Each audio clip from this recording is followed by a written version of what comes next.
I'm Marty Stouffer. All of us, from the time we're little kids, learn about pigs and hogs, either the farm variety or the cartoon character variety. There's a kind of hog that not many of us know about. Wild hogs are not native to our shores, but they're now here to stay. There are thousands of them, and they're roaming wild all across America, from coast to coast. Unlike our opinions of the ones we see in the familiar barnyard setting, the wild ones are intelligent, intriguing, and familiar in a way. Yet even the people who live in the areas where they're found don't know much about them. You just may be surprised at how much wild swine differ from your usual ideas about cute, funny pigs and fat, lazy hogs. Join me now for a look at the unusual and sometimes violent and destructive behavior of the wild ones. Come along and see how, in many parts of the country, they're running hog wild.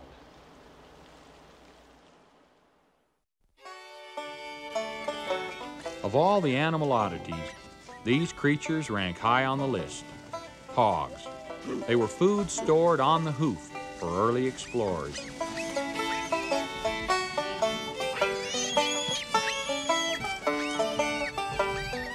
They came with Columbus to the Americas in 1493, and then later with Cortez and others. Some escaped the cook fires and went wild. Centuries passed, and today they still roam our southern woods. This is coastal Georgia, 10 miles south of Savannah.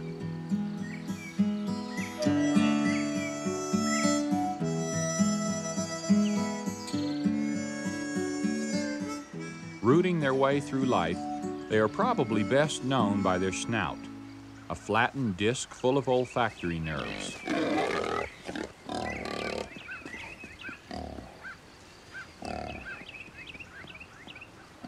Nothing escapes their extraordinary sense of smell, not even buried insect larvae, worms, and tubers.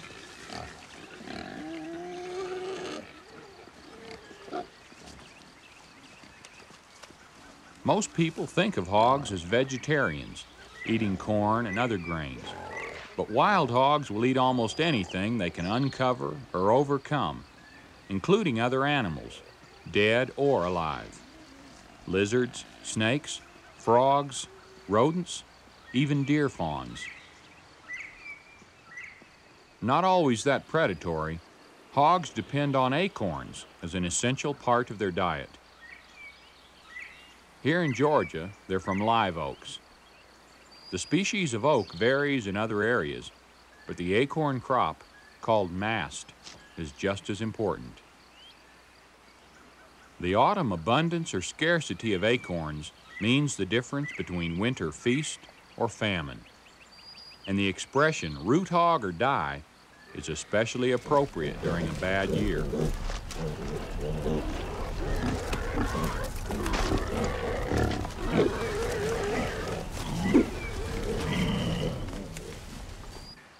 Unlike chubby domestic hogs, these wild ones grow up lean and mean.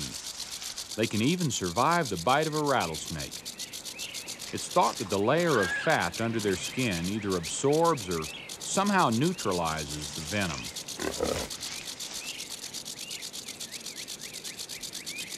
Females, the sows, and their young congregate in herds which may number from 5 to 50.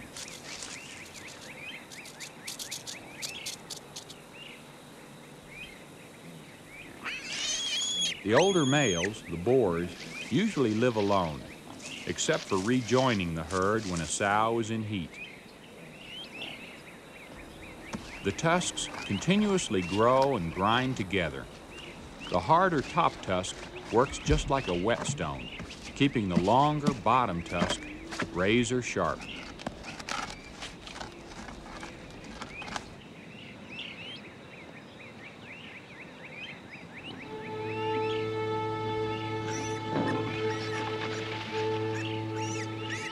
I can hear them in the distance, and with their keen hearing, they can probably hear me too. It's not long before I find them.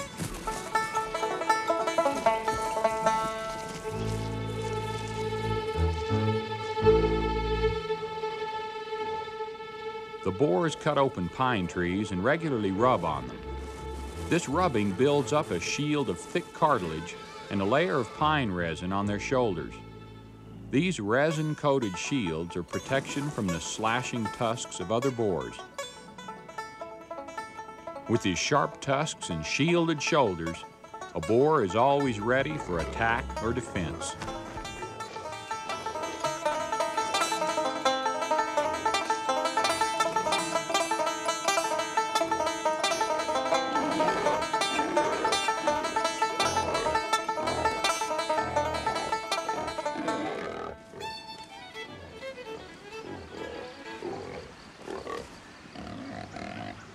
Peak of their mating activity, this group is more aggressive than usual. Unless cornered, they normally avoid humans, and I don't mind avoiding them.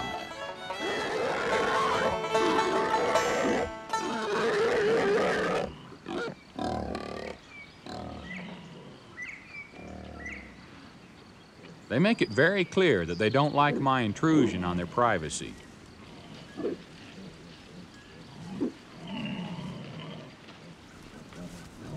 Luckily for me, they have better things to do.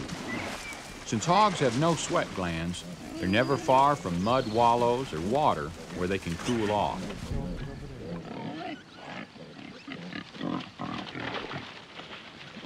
Several boars often compete for the same sow, and although the fights are violent, they're rarely fatal.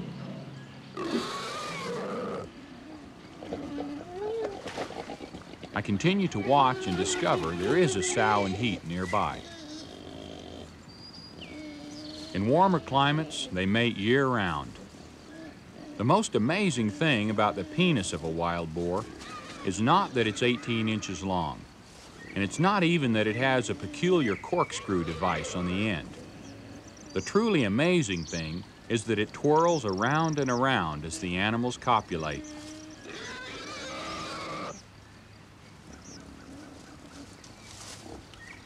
The meaning of a nibble on the ear, whatever he's saying, it must be pure pig poetry. But soft words will never replace primal urges.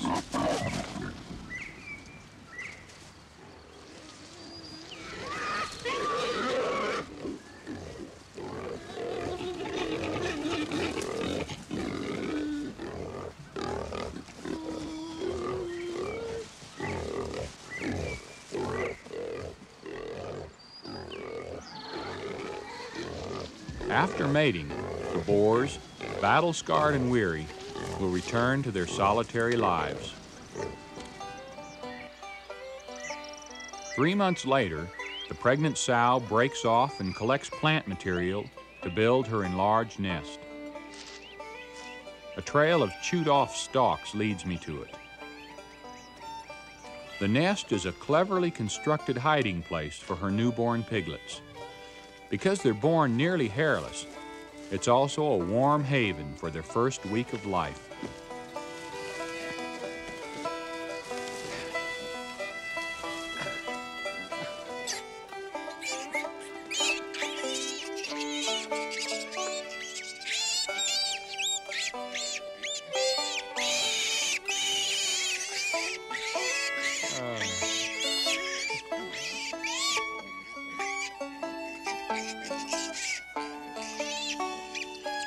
Look at these little guys.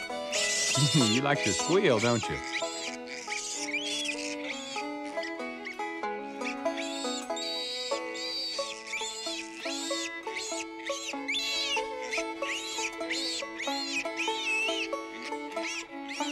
I know the sow must be nearby, but they're so cute that I hate to leave.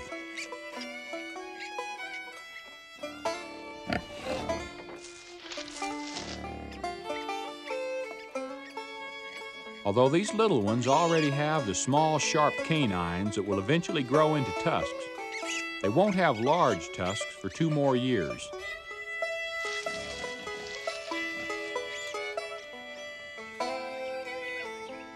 I also find this dead one.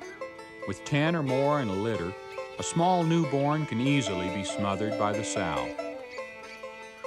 Since it's still wet from birth, these piglets must be less than 1 day old.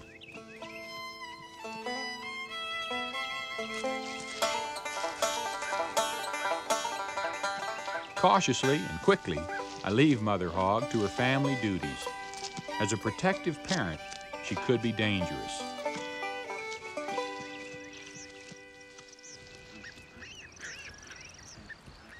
Even little pigs can be fierce. They fight long and hard for their nursing position.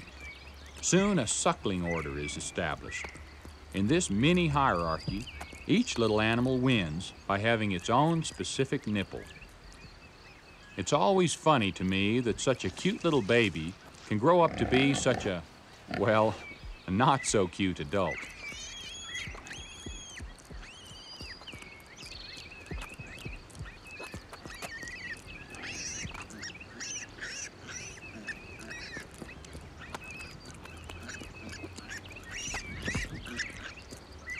Milk is the piglet's mainstay until they're about 3 months old.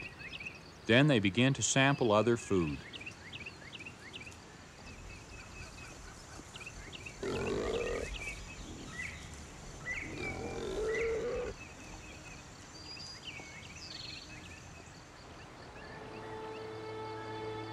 The growing piglets may be food for bears, bobcats, even alligators.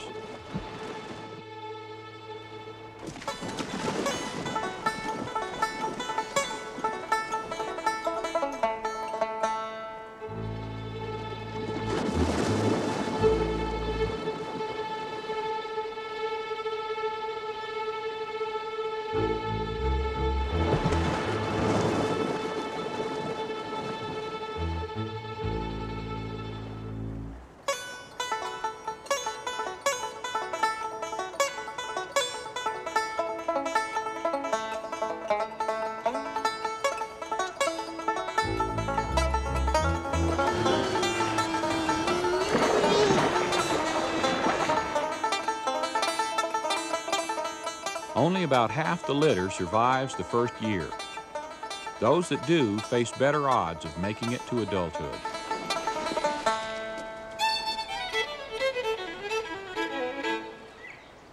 A smaller piglet might have been a meal for the gator. This animal weighs about 30 or 40 pounds and is not yet a breeder, so it's known as a pig. When it reaches a weight of 120 pounds and starts breeding, it will become known as a hog. Wild swine range from the granddaddy of them all, the imported Eurasian wild boar, with small hindquarters and a straight tail, to the domestic hog, bred for large hindquarters, the hams, to the wild hog, about halfway between the two, only several generations removed from the barnyard variety. All 3 kinds live wild in many areas. Piglets with a large percentage of pure wild boar blood are camouflage striped, like this one, while domestic hog piglets are one solid color or spotted. But a wild hog's pedigree is of no concern to hunters. They're after an exciting chase, not a pure bloodline.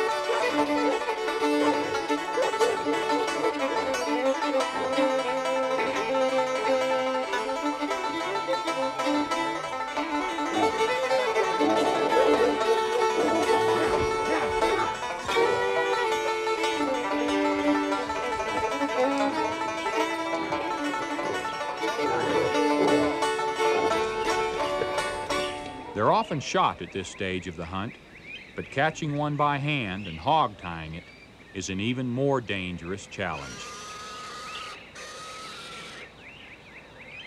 Dogs and sometimes hunters often get killed in the process.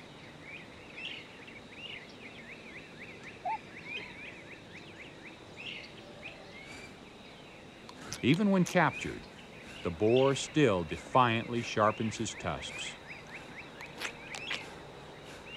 But when is a pig not a pig? When it's a peccary. This animal of the desert Southwest weighs only about 50 pounds to the wild hog's 300.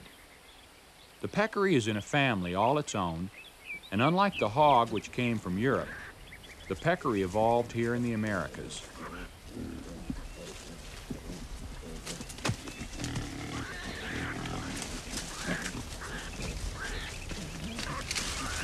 The name peccary comes from the Brazilian Peccary, meaning animal that makes paths in the forest. In some areas, they're called by their Spanish name, javelina. Near their tiny tail is a scent gland. Pairs also rub head to tail, a means of scent communication. When disturbed or frightened, peccaries discharge a musky odor.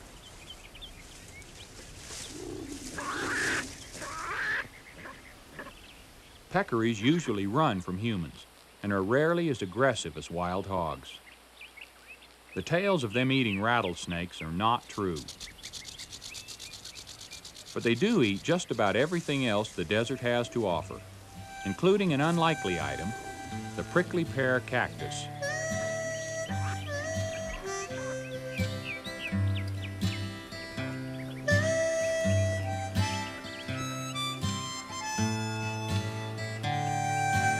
After they break off the large spines, they chew up the cactus, small spines and all. It seems to do no harm.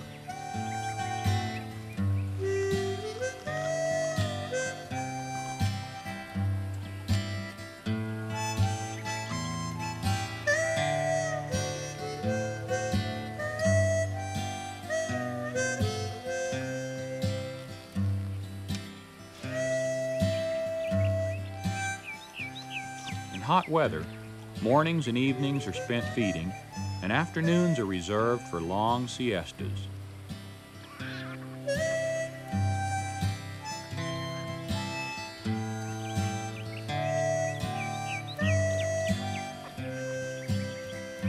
The peccary lives here in Arizona and also in New Mexico, Texas, and down into South America. Wild hogs, however, live in the coastal plains from Virginia to Texas, in California, Hawaii, and here, the Great Smoky Mountains of Tennessee and North Carolina.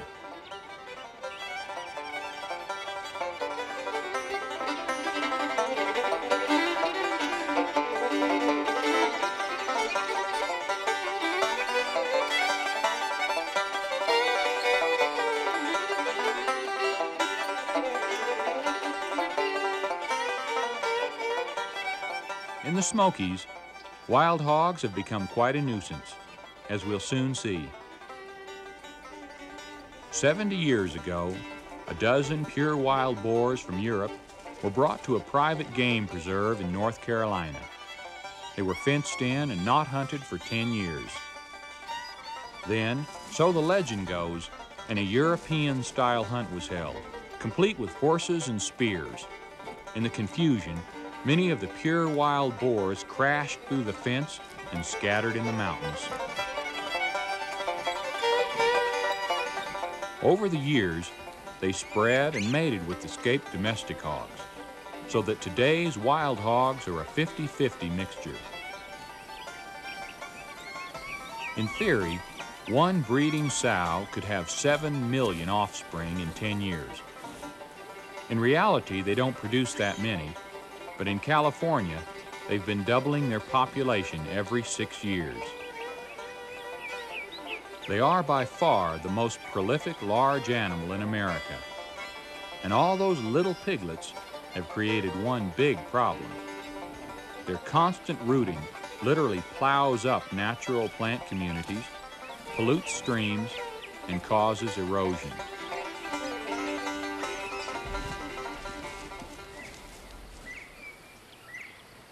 In the 1950s, wild hogs invaded the Great Smoky Mountains National Park.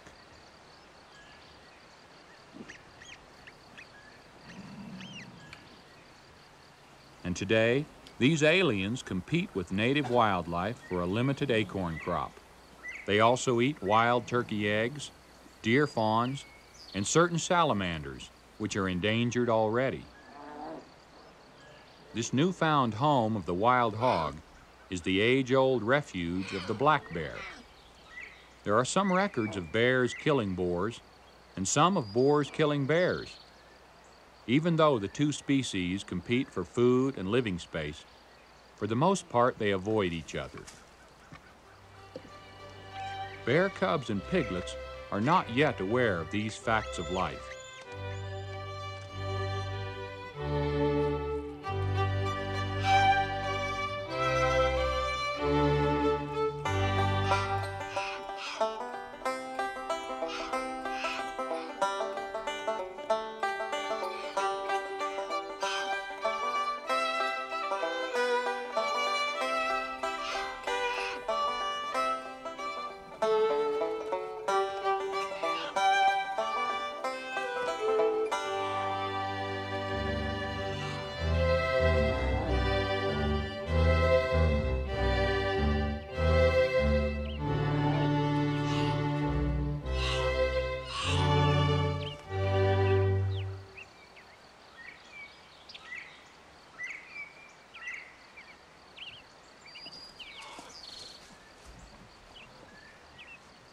Most of the rooting damage is in the beautiful backcountry, where the heavily traveled Appalachian Trail goes through.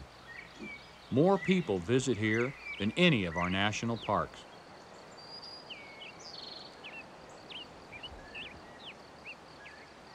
Because the National Park Service is dedicated to preserving only native species, the wild hogs must go. The management plan calls for their removal by shooting when possible or by live trapping. This can prove difficult. Hogs are intelligent, and some have even learned how to get out of the traps.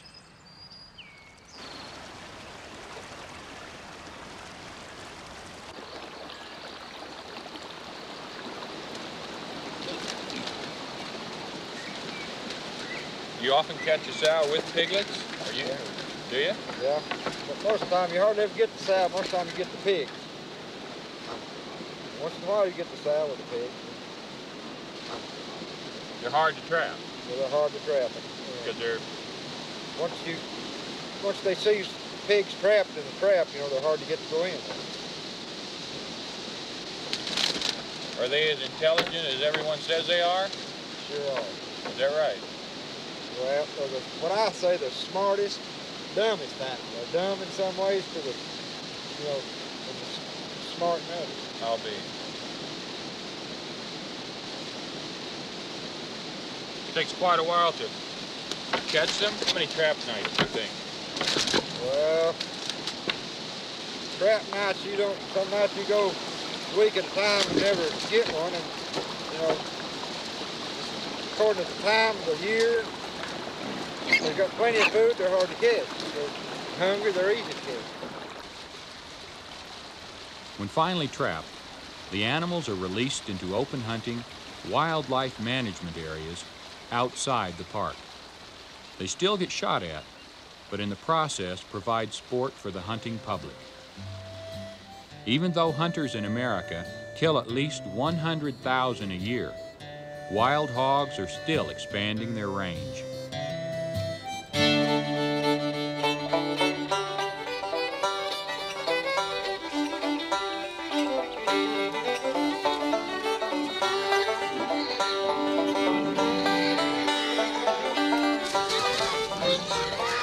Swine first appeared about 36 million years ago. They're 10 times older than man, and they've changed little since prehistoric times.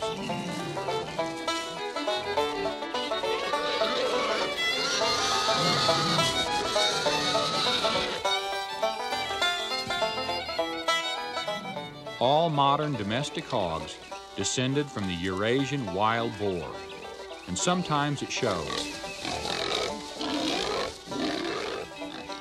The large one seen here is an escaped domestic, fighting his way back into the hierarchy of the wild ones. This is quite a contradiction of our usual image of the fat, lazy hog, and it's quite an assurance that wild hogs are here to stay.